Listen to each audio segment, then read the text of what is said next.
Caitlin Clark and Brianna Stewart talked at USA Basketball. Caitlin Clark said, quote, "I don't understand why we don't just get in a room and iron it out and shake hands." And then Brianna Stewart said, quote, "I think that would be great for us to all sit in a room until we really get it done." I think exchanging proposals the way that they have for the past 2 months isn't going to get the job done. You need to have people in the room, and you should have had this months ago. And I think, not to get ahead of ourselves, but that is exactly what we have seen this week with the longest, to our knowledge, bargaining session that has been over the past 17 months. I also think at this point too, like, the face-to-face conversations have to happen because we know all the nitty-gritty details that everyone has been trying to fight for. We've been talking about it now for several months. So now it's like, hey, look me in the eye and tell me what really matters. I'm also wondering if conversations didn't happen face-to-face as much as they're happening right now because tensions were high and they weren't going to be positive conversations. A couple months ago, we weren't really too happy with Kathy. My favorite time of the year is creeping up, aka March Madness. And for all my girls out there that have boyfriends or like male family members, friends, let me just break it down to you super simply. Basically, 68 teams are getting chosen on Sunday. That's called Selection Sunday.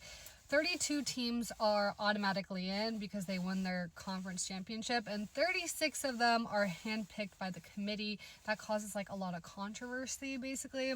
And some definitions you need to know are locks. Locks are, they're in, no questions asked, they're playing in March Madness. And then there's a thing called bubble teams. Those teams are maybe they're in, maybe they're out. It's half-half. And then there's a thing called underdogs and blue bloods. Blue bloods are the OG powerhouses like Duke, UNC, Gonzaga. Cinderellas are these low-seeded teams that pull off all these upsets, maybe go pretty deep in the tournament, and you kind of want to root for them. The most hated team, once again, are going to be the blue bloods, and also Florida, because Florida are the reigning champs. They went in last season and just killed everyone, so no one wants to see a back-to-back team. The most controversial team has got to be Miami, Ohio. They were 31-0, but then they just lost, so they're 31-1, and they're not the best team, so people are debating if they should even be in, but once again, they went undefeated until just now, so.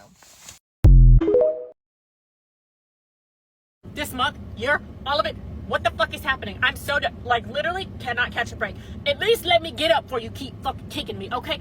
First off, I got kicked out of the lives and the creator program because I'm apparently 13.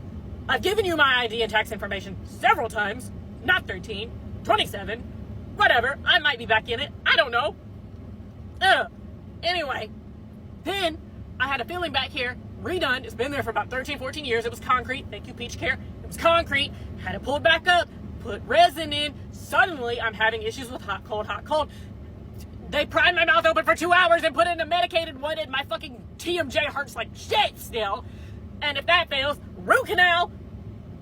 But I didn't have problems for 13 years, and now I got a problem?